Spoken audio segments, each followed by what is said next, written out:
ज्ञानतिमिरन्धस्य ज्ञानाञ्जनशलाकया चक्षुरुन्मिलितं येन तस्मै श्रीगुरवे नमः।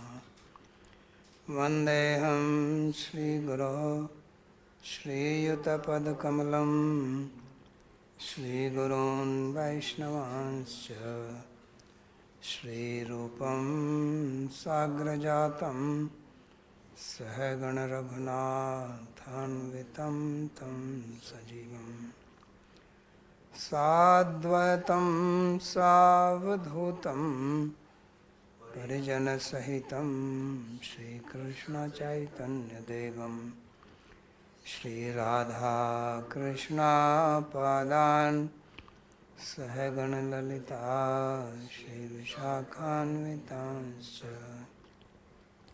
हे कृष्णा करुणा सिन्धो दीनबन्धो जगत्पते गोपेश गोपिकान्त राधाकान्त नमोऽस्तुते। तप्त काञ्चन गौरांगी राधे वृन्दावनेश्वरी वृषभानुसुते देवी प्रणमामि हरिप्रिये। नमो महावदान्याय कृष्णा प्रेम प्रदायिने कृष्णाय कृष्णा चैतन्य नाम्ने गौरत्विषे नमः। पञ्चतत्त्वात्मकं कृष्णं भक्तरूपस्वरूपकं भक्तावतारं भक्ताख्यं नमामि भक्तशक्तिकम्। श्रीकृष्ण चैतन्य प्रभु नित्यानंदा श्री अद्वैता गदाधर श्रीवासदि गौरभक्तवृंदा। हरे कृष्णा कृष्णा कृष्णा हरे हरे हरे राम राम राम हरे हरे। जन्माद्यस्य यतोऽन्वयादितरतश्चार्थेषु विज्ञेश्वराट् तेने ब्रह्महृदायादिकवये मुह्यन्ति यत्सूरयः। तेजो वारिमृदां यथा विनिमयो यत्र त्रिसर्गो मृषा धाम्ना स्वेन सदा निरस्तकुहकं सत्यं परं धीमहि। नारायणं नमस्कृत्य नरं चैव नरोत्तमं देवीं सरस्वतीं व्यासं ततो जयमुदीरयेत्। स्वस्ति अस्तु विश्वस्य खलः प्रसीदतां ध्यायन्तु भूतानि शिवं मिथो धिया। मनश्च भद्रं भजता दधोक्षजे आवेश्यतां no मतिरप्यहेतुकी। We are reading from Śrīmad-Bhāgavatam, Canto 11, Chapter 5, and we are continuing to study verse number 11. Spoken by sage Chamas, and the verse described that loke vivayam samadhya seva nityastu jantor nahi chatra chodana vyavasthitishtesu vivaha yagya suragrahirasu nivrittirishta. So he is speaking how people in the material world, they have natural inclination towards physical union, eating meat and drinking liquor. And therefore says that Shastra does not give it as a vidhi, but to restrict and wean them away in the form of making injunctions for marriage yajna and Sotramani yajna. But the intention is nivritti, means to be free from that. So we are reading a commentary by Sri Vishwanath Chakravarti Thakur, and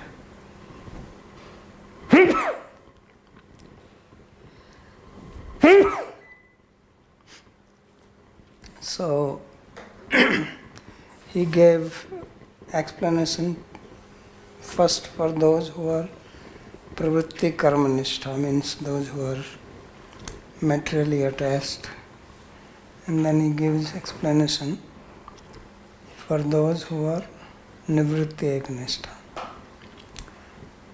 means those who are interested actually in moksha and not in material pleasure or going to heaven. So he gave the interpretation of these three things in the form of vidhi, niyam and parisankhya. Now he will give interpretation again for the mumukshus, and it is in the light of the description of vidhi, niyam and parisankhya as given by Kumaril Bhatta in his Slokavartika. So vidhiratyantam aprapte niyame pakshike sati tatra cha anyatra cha prapto parisankhya vidhiyate. Where he defines vidhi is that which is not known from any other place by any other means. Niyama is that which have some vikalpa in it. Parisankhya, especially when something is available by natural inclination, and there is an injunction of Shastra. So how they have to be seen, that's what was being described. So now it says, Atha nivritti karma ek nishthanam mate artho prapto tatha atyantam sarvatha prapto vidhiyatha. So now he gives the meaning of that sloka, that is vidhi atyantam aprapto. So vidhi is that which is atyanta aprapta, not known by any other means except Shastra. So he says, in the opinion of those people who are completely detached to material enjoyment, their understanding is such as follows. So it says atyantam sarvatha aprapto vidhi. So that is the definition of vidhi. Yatha ahar aha sandhyam upasita ityadi. So he says that sandhya should be performed every day. Ahar ahar sandhyam upasita. So that is an injunction. So this obviously is not known from anywhere except from Shastra. There is no way that one can know it by pratyaksha praman, by anuman or any other way, that we should do sandhya every day. So therefore this is called vidhi. And pakshike prapane sati. So earlier he had taken the pakshike and say asati. Now he reads it as sati. So pakshike prapane sati. So when it is known in one paksha, in one way, vidhita eva ekatra koto praptau satyam anyatra apraptau cha satyam niyata ityartha. So now he says that there are two vidhis available. In one, ekatra koto praptau. In one you do it, anyatra apraptau. In another way you don't do it. So that is called niyama. That in one situation you do, another situation you don't do it. So he gives an example of this. Yatha imam agrimnan rasnamritasya iti mantrena. So this is a part of a yajna where one has to bring, the Yajman has to bring some clay which is needed for the yajna. And for that, horse and donkey are used. So then there is a mantra, Imam Agribnan Rasnam Mritasya. So Rasna is the rope, and Gribnan means taking the rope. Imam, this rope of Ritasya. So Ritasya means the Pashu, the animal, that he should hold the rope of the animal. But there are two animals, there is horse and there is donkey. So which animal's rope he has to hold? So if he takes the rope of the horse, then the other one he cannot take, because it says Rasna. So it is in singular, Rasnam. So it's not that you take the rope of both of them. So this is what is called Pakshike Sati, that in one you have, then the other one is not available. So this is what Vikalpa is. So how do we know which one to be taken here, how to decide? So for that it says, Iti mantrena ritasya yayoho pashor rasnam rajjum agrimnan iti imam iti ekvachanena. So in imam there is ekvachan that hold this, the rope of the animal. Gardhabascha asva vidhanyor rasnyor ek tarasyam praptir badhyate. So there is a Gardhaba, there is a donkey, and there is a Ashwa. So both have ropes. So now he says that you take one. So then if he takes one, then the other one is blocked.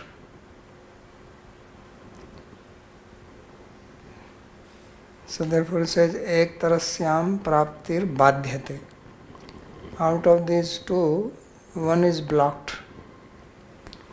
Yatra kim asvavidhani avidhanyam ut gardhava avidhanyamiti samsaya niyamiti.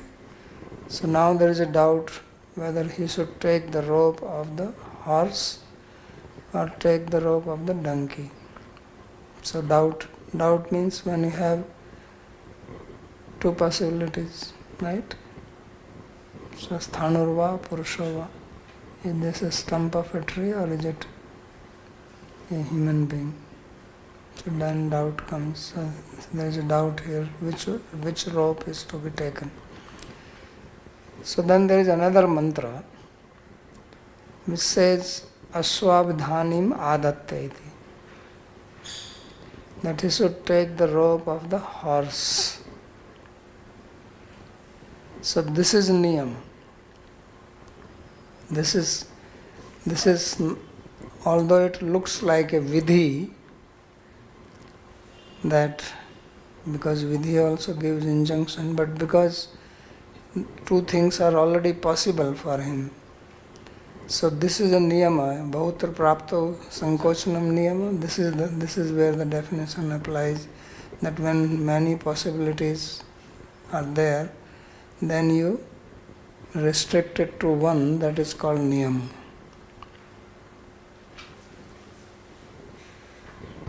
Babaji, two things. First, should we take that this pakshate sati is for nivritti he is taking and asati he is taking for pravritti? So that is clear. Okay, so then the next thing here, previously he was trying to explain that both niyama and parisankhya ragata prapta. In this case, it does not seem so, because here niyama is only shabda prapta. That's why he gives a different example. Okay. So what confusion we had, that is applied only to nivritti he is taking and pravritti he is taking differently. So this is how you read it in Purmamansa.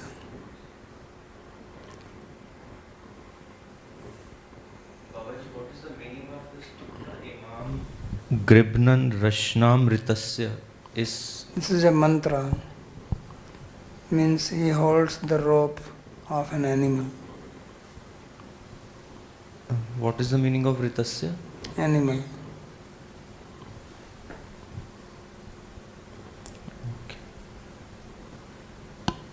So that's where the doubt came, which animal? Is it horse? Is it donkey? So that's why it says it is sansaya. So then sansaya niyamyate. Then the regulation comes. So that's what the regulation means. We have rule and regulation. So rule is vidhi, regulation is niyam.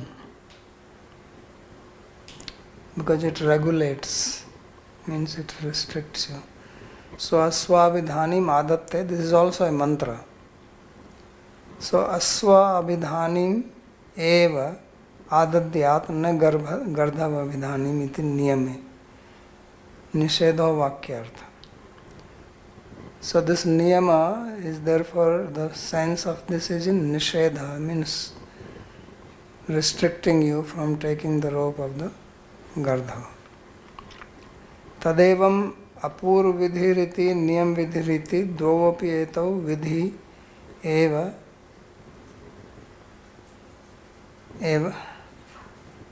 So he says, now here it is clear that both are vidhi. One is telling you to do something, another is prohibiting you.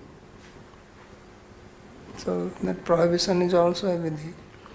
So now what is parisankhya? So ka khalu parisankhya iti apekshayamaha. So that is the second line of that sloka. Vidhiratyantam apraptau niyamah pakshike sati tatra cha anyatra cha praptau parisankhya.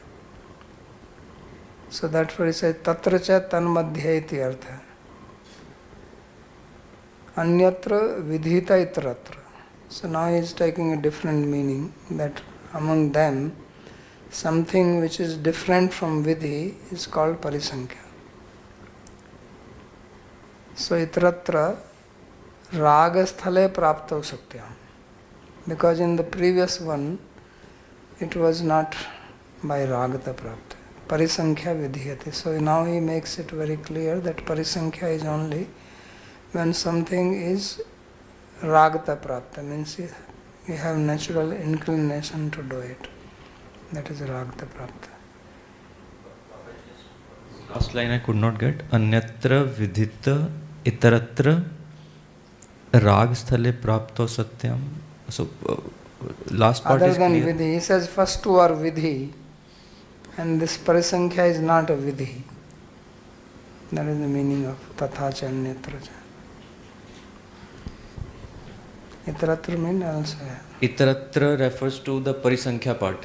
Means the other one. Yeah. And the first one, anyatra vidhita, means? Anyatra referring to previous two. He says previous two are vidhi only. Remember he says vidhi reva. Okay. So when he says dvaeto vidhi eva. Okay. Now vidhita itratra is parisankhya. Okay. यथा रागतः सर्व मास भक्षण प्राप्तौ पंच पंच नखा इतर मासानि सर्वाणि एव भक्ष्याणि भोक्तुः प्रत्यवाय जनकानि इत्यर्थ. So now he is taking that example, same which was there, panch panch nakha bhaksha kshatta brahmena raghava brahm kshatrena raghava, that Brahman Kshatriya can eat 5 animals with 5 nails. So he says that here, because sarva mas bhakshana praptav ragata, so eating meat is ragata prapta, natural inclination. Among them he is saying panch nakha bhaksha. So generally it also looks like niyama. Why it is not niyama? Because earlier also two things were possible and he restricted to one and he called it niyama. Now here also eating meat of everything is available, he is restricting only to 5, so it should be called niyama only. Why is it not niyam like earlier holding the rope? So that is because it was not ragata prapta, it was not naturally, there was no natural liking that I hold the rope of horse or rope. There is no natural liking for holding the rope. So therefore he says that here it is ragata prapta. So ragata prapta, eating meat, is ragata prapta. That's why they say that original our forefathers, they were hunter-gatherers. You have heard this word, hunter-gatherer? So they were only hunting. So that was ragata prapta. They did not do farming. They hunted. Farming came later on, when hunting became difficult.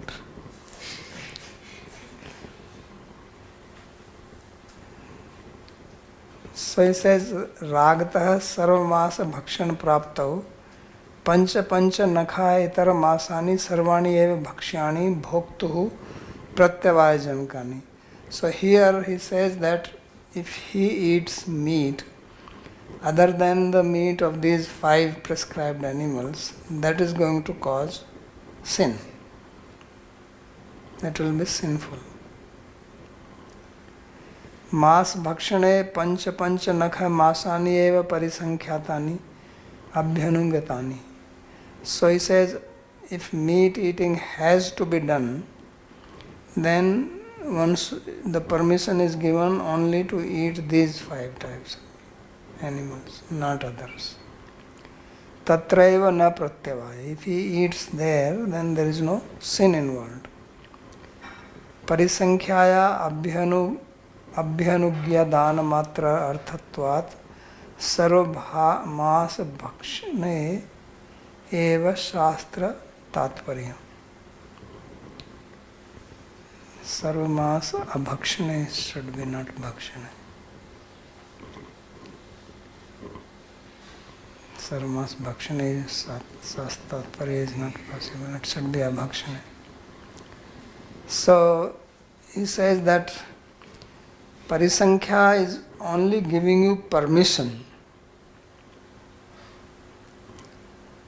So what is the meaning of permission? Means actually they want you not to do it. But then they permit only these 5. So therefore he says that tatparya, the intention of the shastra, is not in meat eating. Masa bhakshane tatparya. That is the meaning of this. Evam eva. So now he comes to the previous thing, which was a little more difficult to understand. So what was that? That bharyam, ritau bharyam upgaccheta, right? So earlier the meaning of ritau bharyam upgaccheta was that not in having relationship with others' wife and with one's wife only in that particular period. But now he talks about that also.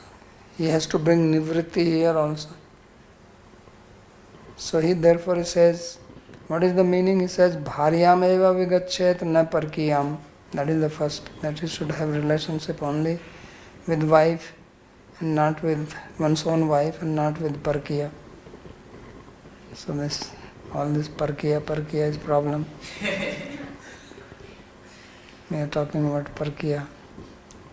Swakiya parkiya, now you see here, parkiya is completely forbidden. So no Purvamimansaka, no dharmic person can accept parkiya relationship. That's why there is so much problem with Krishna's relationship with gopis, and then ultimately proved that they were married. So the marriage is very happy situation. Right? Everybody is happy in marriage. Without marriage they cannot be satisfied. So this is the meaning. Because anybody, you see, previously in India, now we don't know this or we have forgotten it, but Indian culture, although there is Sankhya, Yoga, Nyaya, Vaisheshika, but actually what was being followed in India was Purmimamsa. Nothing else. How many yoga ashrams were there? 100 years ago, how many yoga centers were there in India? But there were people living and doing yagyas and having marriage ceremony, birth ceremony, all these other samskaras. This is part of Purmimamsa. How many people were Nayayikas, Vaisesikas, Sankhya? Maybe it is not that they were not there, but it was some very rare people. The common masses were following Purmimamsa. And then Bhakti came, so common masses were Bhakti plus Purmimamsa. This is what we see in the Sri Ramanujacharya Sampradaya, Madhva Sampradaya, Vallabha Sampradaya also. It is along with Varnashram. Otherwise you are Nirashrami, you are Varnabahya, you are not part of the society. Nobody wants to deal with you. So this was the mentality of the people. So with people with that mentality, how are they going to think that God is having Parkiya? So that's why Swam Bhagavan is Narayana, because he is married with Lakshmi. With Krishna it is a little bit problematic, Radha. And if there is Krishna, then Rukmani Krishna. That is fine. But this whole Krishna, that's why Krishna leaves from here 11. He is 11-year-old. Krishna pastime is wonderful that he lives. So no problem created. So then you keep on saying there's nothing like that. It's all made up by people. The people who have written like this, that these are things all added later on. All this Radha, he says Radha is not to be seen. So this is Parkiya, as he writes here. Parkiya bhave jaha brajete prachar. We are singing song. So bharyam eva abhigachet na parkiyam, and ritau eva gachet na anyatra, and that also only in that specific period, not any other time. Iti abhyanugya matra danat.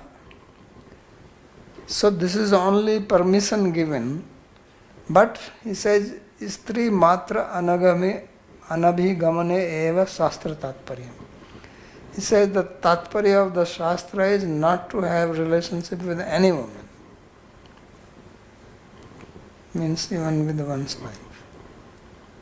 That is the shastra tatparya. That is the nivritti parakartha. Pravritti parakartha is the other one. That if you don't do this, then you will have a dosha. Remember? Yes. That is the other meaning he gave.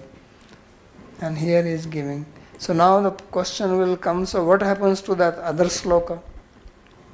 Where it said that Ritu Snatam Tuyo Bharya Sannidhau Nopagachati Ghoram Bhrun Hatyayam Pachyate Natra Sanse. What will happen to that? That if in the Ritu, in the specific period, if one does not mate with one's wife, then he gets the sin of killing the fetus. So what will happen to that if you say that the Tatparya is in complete renunciation? So there he writes, he explains that. This is a very smart explanation. He says, Ritu Snatayam Bharyayam Agaman Dosha Shravanam tu na vidhi atikramat, vidhi anupattir iti sandarbha. So first he is referring to Jiva Goswami. That Jiva Goswami writes that injunction that one should, if one does not mate with one's wife during this, after 4 days, then there is a defect, sin involved. He says that is not transgressing the vidhi. That is not going against the injunction of the Shastra. Why? Because this is not a vidhi. This is parisankhya. That's why he says that parisankhya is not a vidhi. So why is it parisankhya? Because that is also ragta prapta. So if it is ragta prapta, when something is ragta prapta, when something is available by natural inclination, and then Shastra is telling you to do something, then it is giving you permission. In case one is unable to follow, then do this. But the injunction of the Shastra is not doing it. So this is what he says. So, Ritu snatayam bharyam agaman doshravanam tu na vidhi atikramat vidhi anupatte, because it's not a vidhi. Why is it not a vidhi? Then he says tasyam aruchya dveshadina va tad abhigamne eva doshravanam iti Swami. Then he is also quoting Sridhar Swami.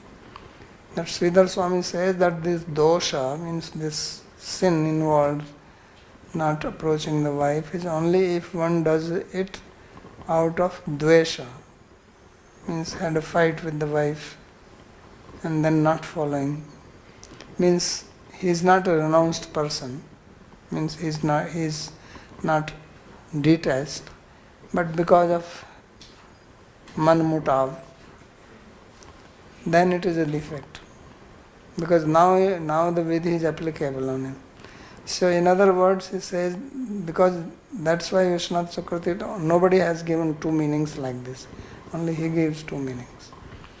So he says that if one is, the sloka is applicable in two ways, that if it is those who are asakta, for them it is a niyama. And those who are anasakta, for them it is parisankhya. That's how it is to be seen. Why is it like that? What is the reason for that? So the reason for that is because Bhāgavatam already said this. That is a very important sutra, that parokshvado vedoyam balanam anusasanam karma mokshaya karmani vidhatte. That the injunction to do karma is actually to become free from karma. So that means the purpose of the Shastra is not to implicate you, but to liberate you. And if the purpose is to liberate you, then it cannot be a vidhi for anasakta person. That means somebody who is anasakta, one who is not attached. Shastra is not going to say, oh, if you don't do this, you go to hell. So on one side, Shastra itself is asking us to become detached. And now somebody who is already detached, then Shastra is telling you, no, you should be attached. That is not possible. So therefore, this explanation is very beautiful, what he has given here. Babaji, first thing is, so sin is committed, papa is committed only if vidhi is transgressed. So if parisankhya and niyama in the sense of nivritti marga, if that is not transgressed, then there is no papa committed. Is this correct? No papa, now it depends. Just like he gave the example of holding the rope. Okay. Okay, that was for the niyama. Yeah. For parisankhya, yes, there will be no sin involved there. But, because it is ragata prapta. Yeah, so wherever there is ragata prapta. So when something is ragata prapta and somebody is renounced, then there can be no sin for him if he does not do it. That's why it is called parisankhya. And that's why the meaning of the parisankhya is parivarjana. Got it. Sankhya, Gyan. That it gives you the knowledge of What is giving up. Okay. The word itself is telling that this is what Parisankhya means. The only difference is in the asakta's definition, for them niyama is also ragata prapta. So they are saying there are some vidhis which are ragata prapta, so it is papa if you don't commit. Or you can say that for them, if they don't do it and they are asakta, then why they are not doing it? Simple. If somebody is already asakta, then why is not doing it? That means there is some problem. That's why I said aruchya, dvesha. Dvesha. Okay. Okay, then the previous injunction, Babaji, when this Rito Bharyan, there it came, so he removed parakiya. He's telling that this injunction is there so that you don't associate with somebody else. So that is actually this sarva vakya savadharana. So Ritau eva, bharya eva. Bharyam eva. Yeah. So when bharyam eva comes, then this meaning is coming. Parakiya. When the verse says that nivrittir ishta, it is very clear from the verse that ishta is nivritti and teshu vyavasthir विवाह यज्ञ असुर है तेषु व्यवस्थित. तो उनमें केवल व्यवस्था बिठाने के लिए विवाह यज्ञ आदि किए गए हैं. Then what is the purpose of Vishwanath Chakravarti Thakur interpreting the verse in two ways, one nivritti parak and one pravritti parak, when the verse is very clear that ishta is nivritti? So it's nivritti, but somebody who is attached and you say that he should also be like this, he will not be able to do it. So he has to go gradual path, but he has to come to nivritti. That is the process of nivritti.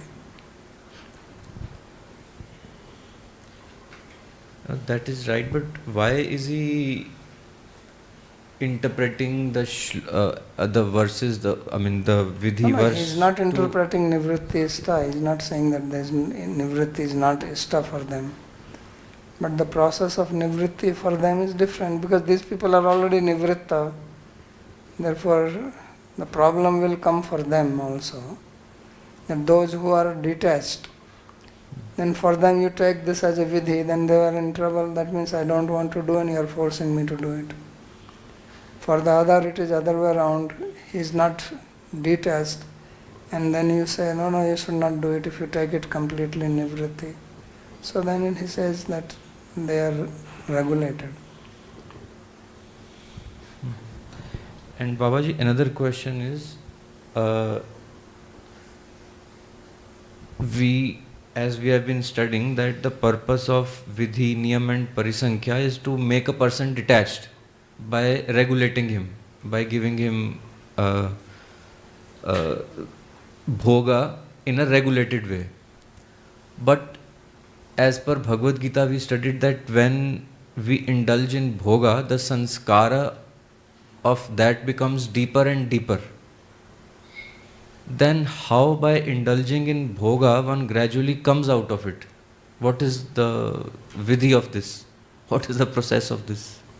So it depends whether you want to indulge in it or you do it because you are unable to control and your intention is to get out. Samskara is also not that you just do it and there is some. Samskara is also according to your bhav. So what is your bhav is to enjoy or your bhav is to become detached? Generally the bhava is to enjoy only, So not then- to become detached. So then how by giving... So then you are not understood. You have not understood that. What is the meaning of nivrittir ishta? Ishta means desirable. Nivritti means detachment. So detachment is desirable. That means even they have to have this desire. That's why he says that Mahyanti Amnaya Vadina. Remember he said Mahyanti Amnaya Vadina. That those Amnayavadi, those who are impressed by these, statements which extol all these heaven, etc., they are bewildered. Means they have not understood what is the purpose. That's why this chapter of Bhāgavatam This is very important. Without understanding this, people actually are bewildered about this karma margas. So what Babaji you are saying is, even though they have natural rag in it, they should still have the understanding that I have to get out of this. Then what understanding you will have that you remain in it? What should be understanding? Generally, I mean, sometimes even if we apply this to ourselves, if something towards something we are naturally inclined, we generally don't want to come out of it. This is the natural tendency. That means you are buddhu. That's all.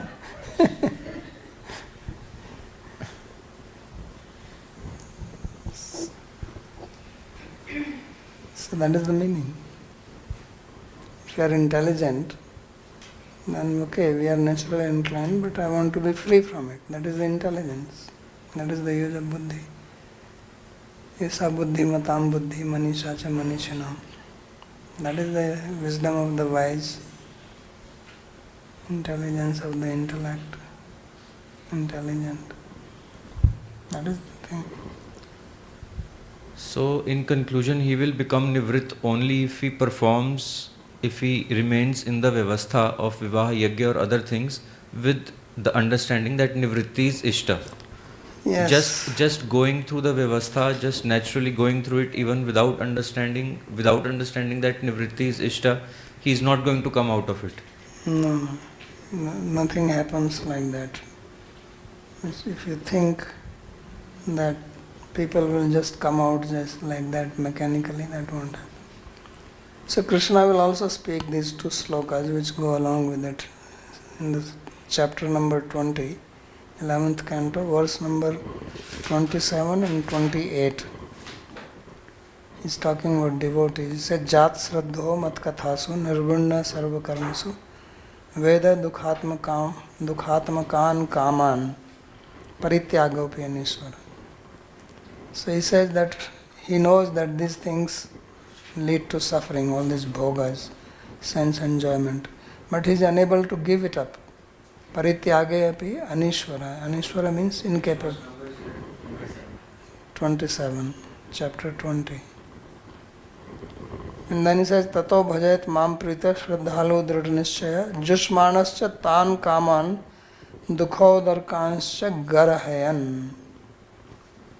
So he says that he should engage in those bhogas, jusmana. Jusmana means engaging, tan kaman, in those sense objects. But what is the thinking? Dukhodarkanscha garahayan, knowing that they will result in suffering and having therefore dislike for them. Garahan means ninda, having a critical view. Not that you drown yourself into it. So this is how samskaras will be made then. The way you are saying, the samskara will become deeper. And this is going to erase that. So that's the process. It's a very practical process. नहीं होता तो चलते रहो. You have to do other things also. It says tato bhajet mam prita shraddhalu dridha nischaya. So that dridha nischaya is important. This is the meaning also of apichet sudaracharo bhajet mam ananya bhak sadhurev samantavya. That ananya bhak is important. And then he says, what does he say after that? That he becomes purified very quickly. Sadhurev samantavya samyak bhogsati.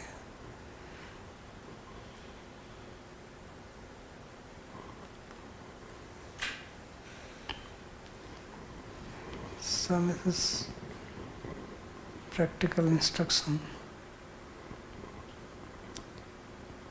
Sandeep.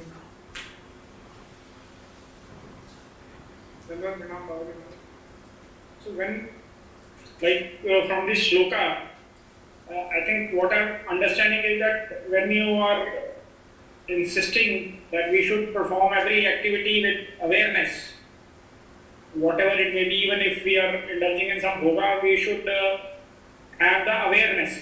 So that awareness, what you are saying is this nivritti ishta, that the awareness is that my aim is nivritti. What else is the awareness? That is the awareness. This is what Krishna is saying. Garhen, awareness, dukhodar kansya garhen, that it is going to lead to suffering.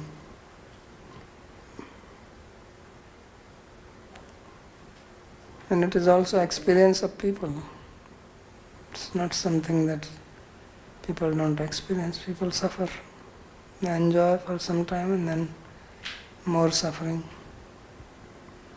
Narottam. Babaji, Namo Namah. I remember in the Artha Sangraha that we studied, there was one statement which is Vrihibhirya Jeta. Is it in Yama? Yes.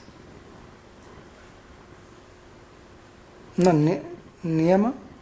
Why it is niyama? Yeah, because there is a choice. No. So you should perform yaga or with Yeah, if you say vrihibir yajayata yavairva, you have to say that. If you simply say that, you have to add that. So there it is, vikalpa is there.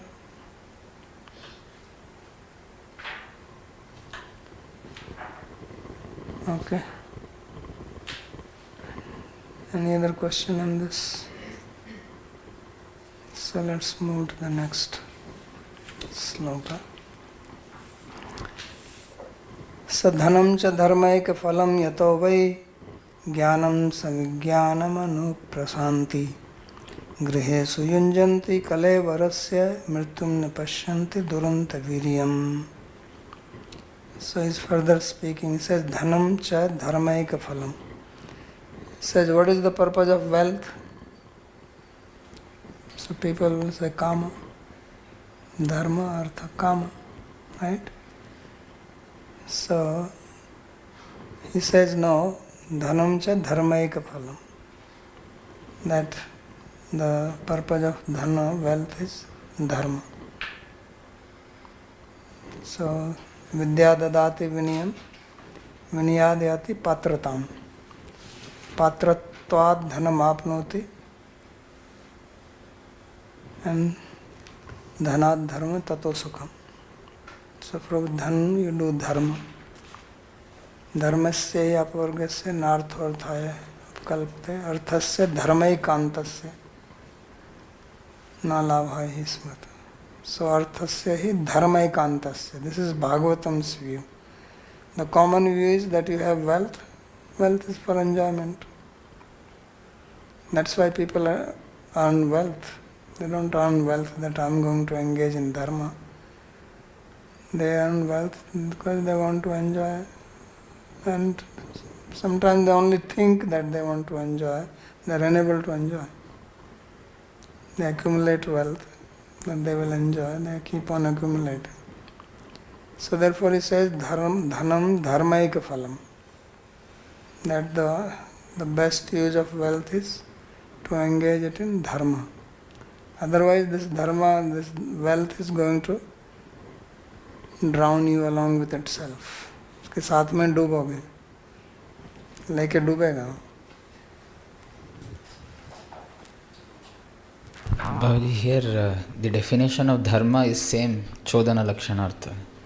So that's what is being discussed. So mostly, so he's talking in terms like use artha to do yajna. Okay. So then what is the use of dharma? So he says yato vai jnanam. So dharmasya apvargasya na artharthaya. So dharma is meant for apvarga, for liberation, right? So jnanat mukti, rite jnanat na mukti. So therefore he says yato vai jnanam. From dharma comes jnana. Krishna also says, what is that? Akhila partha jnane parisamapyate. that karma leads to jnana. So karma means dharma. There one is saying that sarva karma akhila partho jnanam parisamapati. Karma is same as dharma, because their karma is according to Vedic injunction, that is dharma. So therefore that leads to jnana, and then jnana leads to vijnana. So first you have theoretical knowledge, then you have experience, anubhuti, and then prasanti, then you got moksha. So this is the process. But people make dhan, earn wealth, they do adharma. They go into agyan and they go to ashanti, not prasanti. That is another process. And griheshu yunjanti kalevarasya mritum na pashyanti durante virya. So materialistic people, what do? They engage this wealth in griha. Griha means material enjoyment.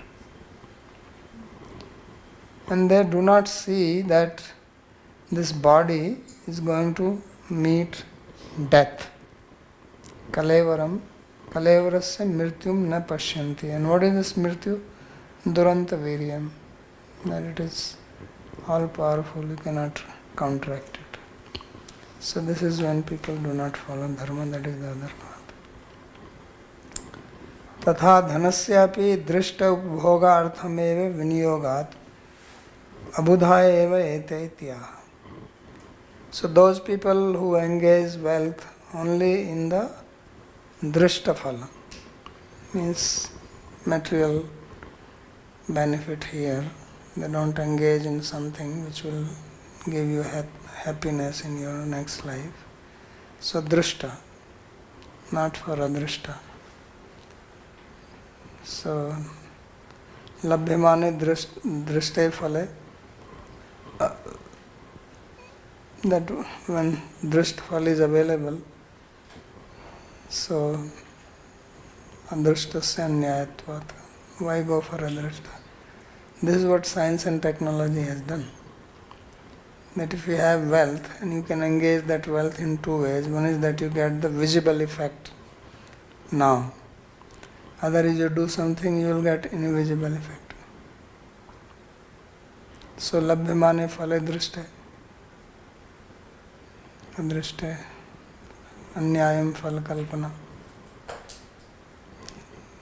So now people are, that's why science is more convincing than religion.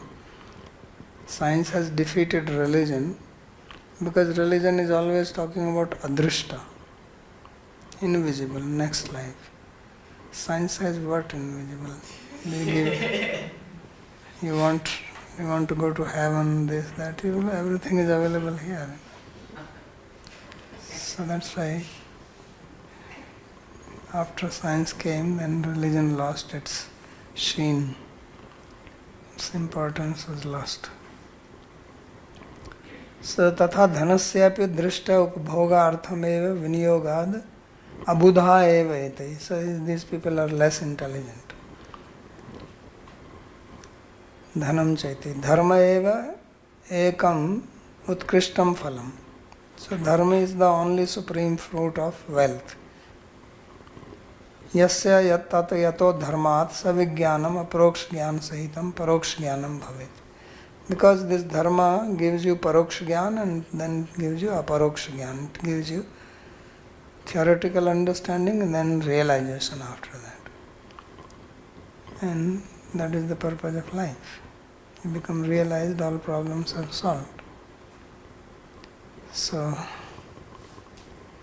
yallavdva param labham namanyate adhiko tata. After attaining that, you don't see any other superior object of attainment. Yasmin sthitana dukkhena guruna api vichalyate.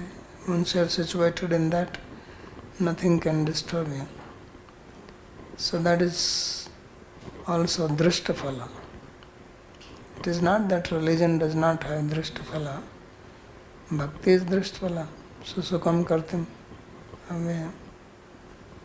So but it's not something which you can buy, that is the problem. In the technology, you can go and buy it with money. Here you cannot buy, that is another disadvantage. Even if it is drishtaphala, you cannot buy. You have to work for it. That manda sumandamati or manda bhagya padrata, I don't want to know that. So therefore it says anu anantaram eva shantir moksho yasmat. And then after that you get shanti. Shanti here means moksha. Tat evam bhutam dhanam grihesu dehadi artham yinjati. So less intelligent people, they make use of this wealth only for sense pleasure. So instead of getting some permanent benefit, they run after the temporary benefit. That is their less intelligence. So as Prahlad Maharaj says that this body is temporary, but you can get permanent result from it. So they don't engage in that. So now there is another verse, this verse number 13. This is also very important. Although Vishnu Chakravarti doesn't write any big commentary on this, but this verse, like the other one, is also very, very important, because it also has got some interpretations. So it says, Yad ghrana bhakso vihitaha suraya tatha pasora labhanam himsa evam vivaya prajaya ratya imam vishuddham na vidu swadharmam. So these people who were described in the previous verse, they do not know that their swadharma is like pure vishuddham swadharmam na vidu. They do not know. So they say that actually in the yajna, that Satramani yajna, when it is said that you can drink wine, he says it is grana bhakso vihita suraya. Because nivritti rishta, now you apply this with that nivritti rishta. The desirable thing is detachment. So he says that you only smell the wine or liquor, not drink it. The grana bhaksha. Eat it by smelling. Drink by smelling. These days also they put something in their nose. Right? They go high. So here also they are saying that you smell it. Snort. And then he says, Pasor alabhanam na himsa. And you don't kill the animal, you only touch it.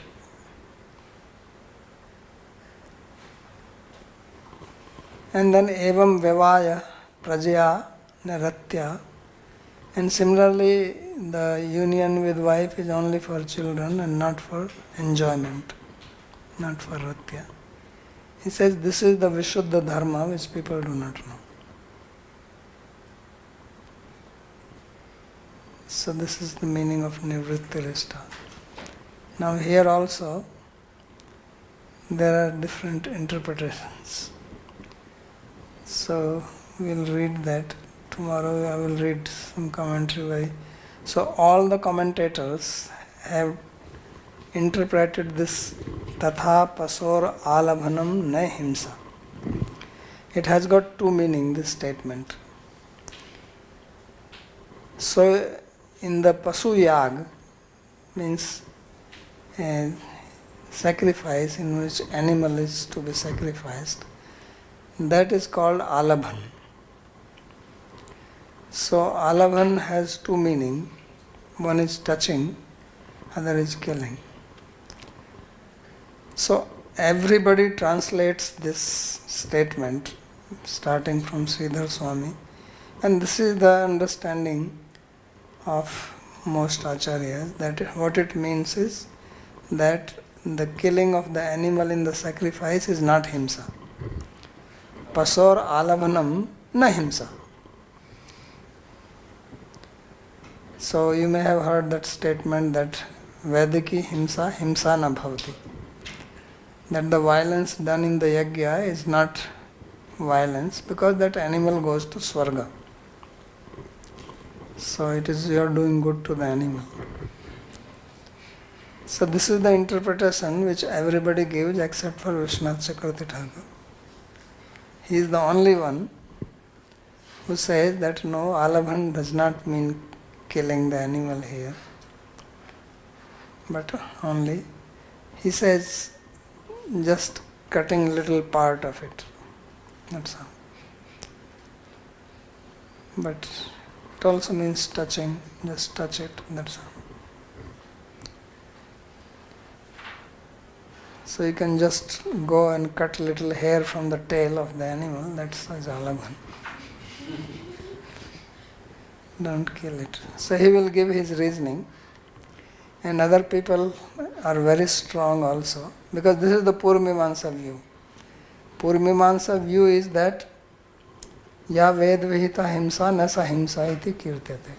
That the himsa or killing which is prescribed in the Veda is not himsa, because it is Veda who is telling. So that's the other two views. We'll read that tomorrow.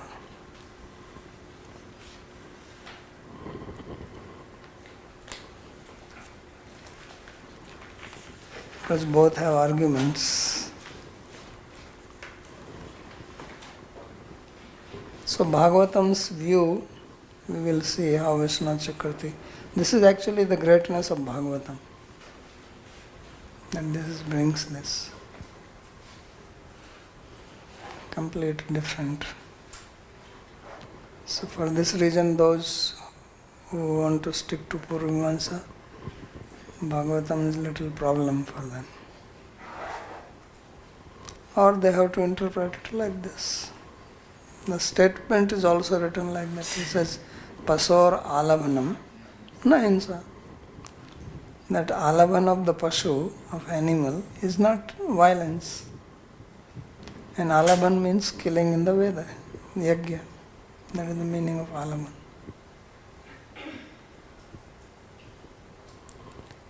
Mohini. So when you say that everyone is interpreting this alabhanam, every acharya is interpreting it as killing except Vishwanath Chakravarti Thakur. So this means also our Gaudiya acharyas interpret it as killing, like Jiva Goswami. You are very great. I bow down to your greatness. Who else has commented on Bhagavatam? Only Jiva Goswami and Vishwanath Chakravarti Thakur fully. At least Jiva Goswami has no comment on this sloka, otherwise I would have mentioned. So it's only Vishwanath Chakravarti. There is also Srinath Chakravarti, but I have not seen his commentary, what he says.